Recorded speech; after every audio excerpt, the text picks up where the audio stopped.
এইচএসসির form পূরণের বিজ্ঞপ্তি প্রকাশ করা হয়েছে।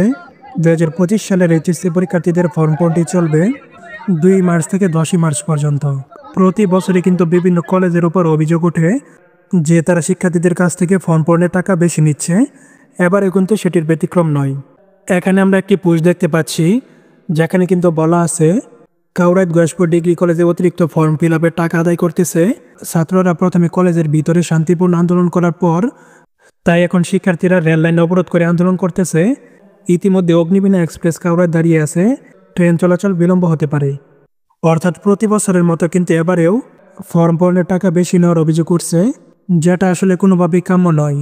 ফর্ম পূরণের নির্ধারিত ফি হচ্ছে বিজ্ঞান বিভাগের শিক্ষার্থীদের জন্য 2785 টাকা, মানবিক এবং ব্যবসা শাখার ক্ষেত্রে 2225 টাকা। এর বাইরে অতিরিক্ত কোনো টাকা লাগার কথা না, কিন্তু শিক্ষার্থীদের যদি আগের কোনো বকেয়া থেকে থাকে তাহলে অবশ্যই সেটি ফর্ম ফিল আপের টাকার সাথে যুক্ত হবে। আজকের ভিডিওটি এ পর্যন্তই। আবার দেখা হবে পরবর্তী ভিডিওতে। ততক্ষণ পর্যন্ত সকলেই ভালো থাকবে এবং সুস্থ থাকবে। আল্লাহ হাফেজ।